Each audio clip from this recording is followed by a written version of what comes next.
Well, good morning. How is everybody doing? Now, is everybody getting their sleep? Did everybody get a good night's sleep? Now, y'all know it's important for us to get our sleep because when we get our sleep, we can wake up and defeat the challenges of the day. Well, y'all, before we get into what we're getting into, let me tell you what I'm drinking. This morning, y'all, I juiced carrots, green apple, orange, and ginger. Y'all, here she go. What y'all think about it? Here she go. Look at that. Oh, yes, honey. And I put a drop of frankincense essential oil. Now, let's taste it and see how it tastes.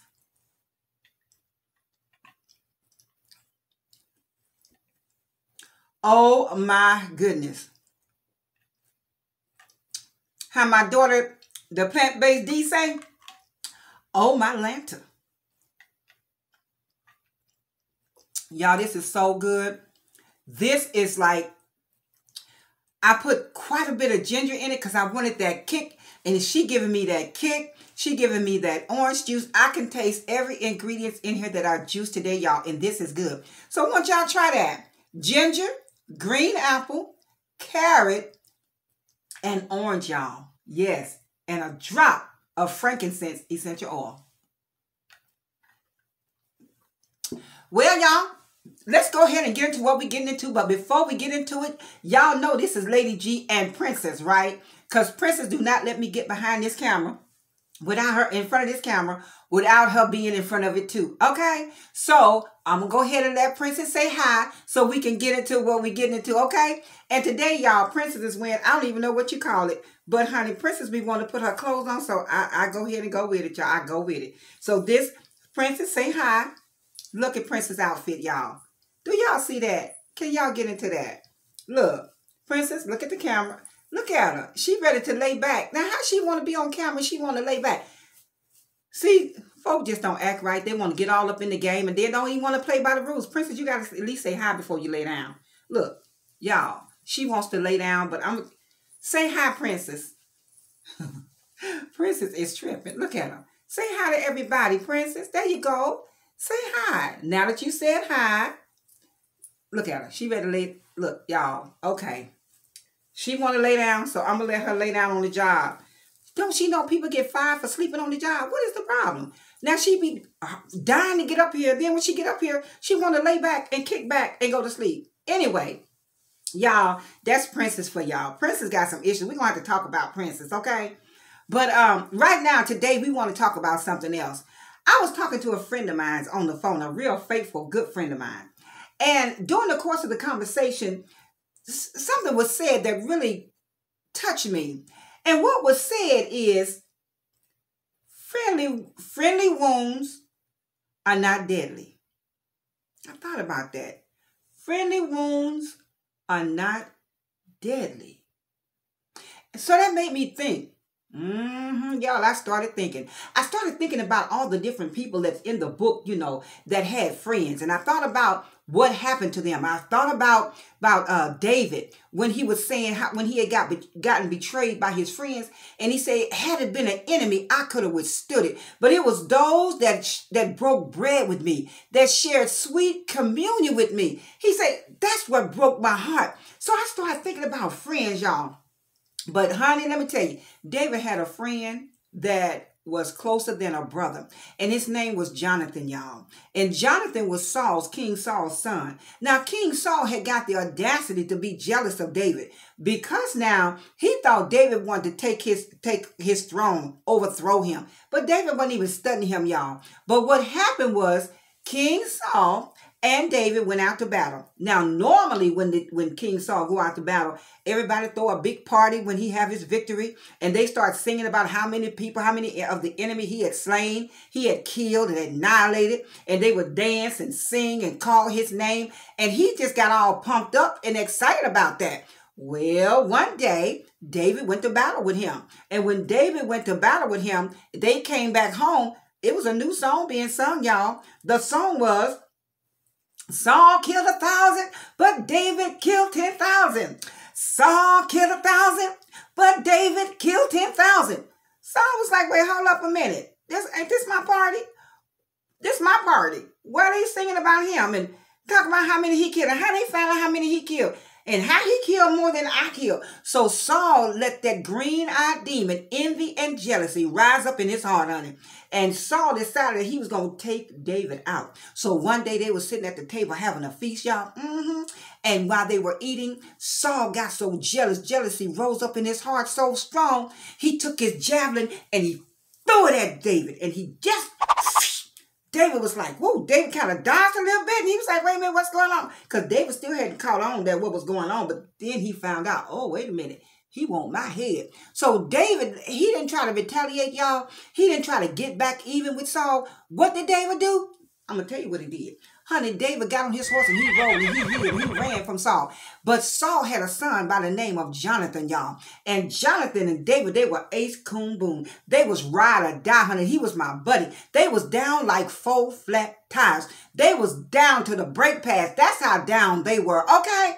So what happened was Johnathan would always tip David off and tell him, my father is trying to kill you. My father is here. So he would always tip him off so that he would not get caught up and be killed by his father. Now, you know that's some friendship right there. Friendly wounds are not deadly. You know the Army, and let me digress a little bit. You know the Army has this thing that they call friendly fire. Now, I never heard of such a thing. If that's an oxymoron, if that is not an oxymoron, then what is it, honey? Friendly fire, that's when the soldiers go to war and they end up being killed and wounded by their own soldiers on the same side, on the same team. They on the same team, but they done got in crossfire or something happened, and a soldier, our United States soldier got killed by another United States soldier. They call that friendly fire. But if you ask me, honey, that ain't too friendly. I don't want them kind of friends. With friends like them, who need enemies? Friendly fire. You got to dodge the enemy and you got to dodge your friendly fire too. Oh my goodness. Got to make sure you stay in the back, honey. Don't never run to the front. Stay in the back of the line if you can help it, because friendly fire is for real. So anyway, Johnathan, I digress. I just had to put that in there, friendly fire. Really? Who thought of that anyway? Friendly fire. That ain't no friend. Anyway.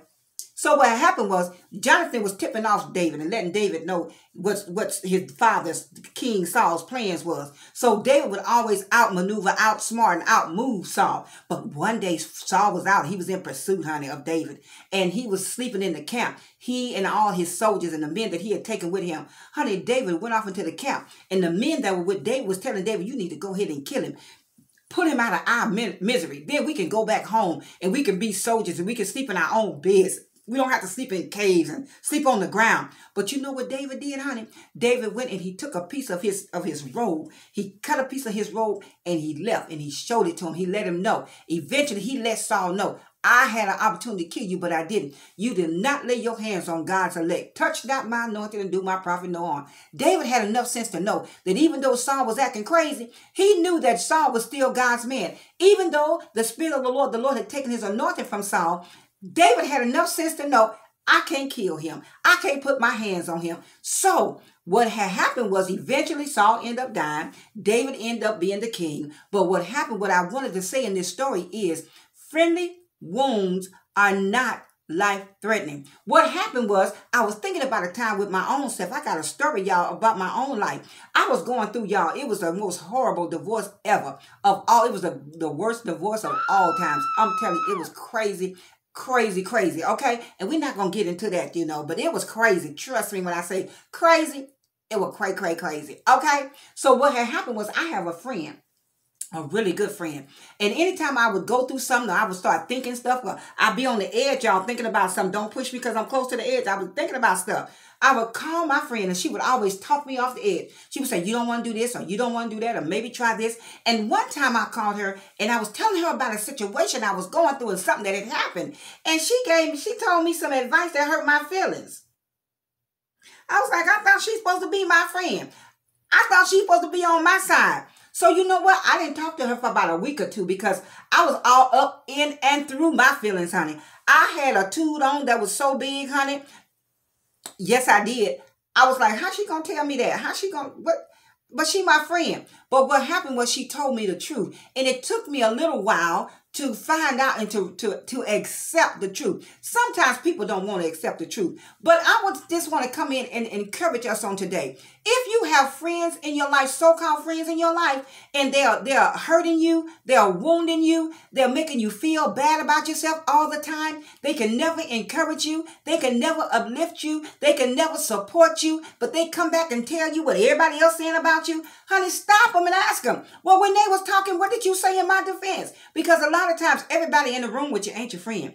Everybody cheering is not cheering for you. Half the room, in most cases, is cheering against you. And if you just stop telling your story for a little bit and look at the faces, you'll realize half of them ain't paying you a bit of attention. So these folks that's calling you their friend and you calling them your friend, and they're always hurting your feelings, they're always wounding you, they're always talking down to you, they're never supporting your dream, they don't support you, they don't encourage you, those not friends, honey, because friendly wounds are not deadly. Friends will tell you things that may hurt your heart. They'll tell you things that may make you sit down and think about some things. But they will never tell you anything that's going to devastate you, that's going to destroy you, that's going to tear you down. So I want to encourage us on today, y'all. Start looking around at your friends. Start doing an inventory and find out, what are they doing?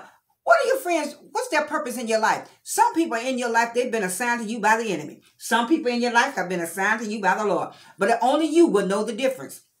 Now, a lot of times people say, well, friends, you have you heard people actually, I probably shouldn't say this, but don't take this the wrong way, but that's because they don't mean you no good. They don't mean you no good at all. So if you have people in your life that are calling themselves your friend and they are devastating you, they are never speaking any peace into your life, they're never speaking anything positive, they're not supporting your dreams, they're not trying to help you and encourage you in any way, it might be time to reevaluate that friendship. And if you're the one that's always giving, you're the one that's always planning, you're the one that's always buying, you're the one that's always driving, you're the one that's always doing everything, you have to initiate everything that y'all do, honey, that's not your friend. And at this date and at this time and at this stage in our lives, we need to know who our friends are, because peace is important. The book says there's a peace of God that passes all understanding.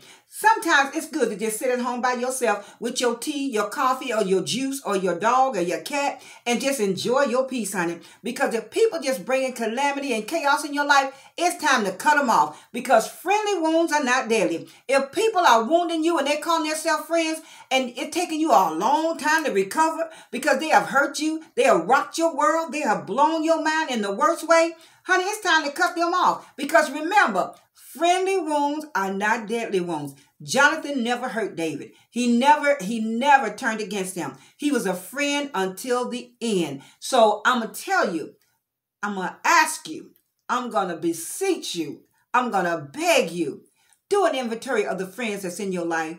And if you find people that are wounding you, that are detrimental, they're never speaking positive, they never have nothing good to say to you, remember Naomi and Ruth? Naomi said, where you go, I go. Your God will be my God. Your people will be my people. That's the kind of friends you want. You want a friend that say, girl, can you go to me? Can you go with me on this trip? I need somebody to go. And if they can go, they'll go. I remember when I first got the news of my mom's passing, one of the sisters in the church, one of the elders in the church, beautiful woman of God, she said, you need me to go with you. That means she was going to have to buy a ticket and fly with me. Really? And she said, well, when you get there, if you feel like you need some support, call me. I'm just a flight away. She was willing to jump on the plane. That's a friend right there. Somebody that's going to be there and hold you up when they know that you're going through, when they know that you're weak. They're not going to be, well, I told you, and if you had to listen to me. It's not time for I told you so's. So if you got some I told you so friends, it might be time to cut them out. If you got some friends that always want to one-up you, no matter what your dream is, either they done it, they getting ready to do it, they just finished doing it, or they know somebody that's about to do it. Come on now. So I just wanted to come into the garden to encourage us on today. Friendly wounds are not deadly wounds. It's not unto death. When a friend tells you something, it don't kill your soul. It don't kill your spirit. It might hurt a little bit, because sometimes the truth does hurt, but it won't kill you. All right? So let us look at our friends. Okay, let's look and see who's around us. Because I'm telling you something. Lady G loves her peace. And I ain't letting nobody disturb my peace. I don't care who it is. Nobody's going to come in and disrupt and disturb my peace, especially in the name of friendship. So if you got some friends that is nothing but trouble, calamity, and chaos, time to cut them off, y'all. It's time to say bye. Juice you some juice, honey. Get on your phone. It's time to... Some people you just need to send to the block ministry. I told y'all about that block ministry. If they're not your friends and they always bringing trouble in your life, think about it. You don't need that in your life. Life is too hard. It's hard enough already without people calling themselves friends. You know they're saying? With friends like them, who need enemies? You don't need them in your life, okay? There's a friend that sticks closer than a brother. So I just wanted to come into the garden to encourage us on today, to let us know, y'all, friendly wounds are not unto death. So if somebody is trying to help you, that's one thing. But if somebody is always trying to hurt you and tear you down, that's a whole new different ball game. It's time to get them out your life. Kick them out, honey. Put them in the block ministry. Kick them out. Do what you have to do, because life is too hard and it's too short. And I want to say this on my way out the garden. Stop trying to fix people that you did not break. Time to retire from that. Retire from that. People come to you with all kind of problems that you don't have the expertise to fix them. They need to go sit on somebody's couch and talk to somebody. You out of your lane. Get back in your lane. Stop it, okay? So I just want to encourage us on today, y'all. Friendly wounds are not unto death. If somebody is wounding you to your very core, talking down at you, cussing you out, calling you all kind of names, always saying, I told you so, never have an encouraging word for you, never able to lift you up and help build you up, but you always building and help lifting them, yeah. Friendly wounds are not deadly. Friends are not going to try to kill you spiritually, emotionally, or naturally. Friends won't do that. So y'all, until the next upload, I want y'all to be sure to hit that subscribe button. If you're watching me by way of YouTube, don't forget to hit that thumbs up and subscribe to the channel. Now, come on now. Friendly wounds are not deadly. Come on. Be a friend and subscribe to the channel. And if you're watching me by way of Facebook, give me a thumbs up and share the video. Maybe you know somebody that have some so-called friends that's really not friends, and they really need to hear this, that if they're hurting you, if they're tearing you down, they can never build you up. Friendly wounds are not unto death. Maybe you need to share this video. If you're watching me by way of Instagram, I want to encourage you to follow me, and I will not lead you wrong. Okay, until the next upload, Princess and I, look at Princess. I'm going to have to bring her up because Princess is a trip. Look at her. She ready to lay back down, y'all. So until the, look. You really? Okay, Princess says she ain't having it. All right, y'all. So until the next upload, I want y'all to have a blessed and wonderful day. And I want y'all to do an inventory of your friends. And if you find any friends that are wounding you unto death, I want you to get rid of them, to cut them off. And to cut them off, you got it on purpose. Until the next upload. Later, y'all.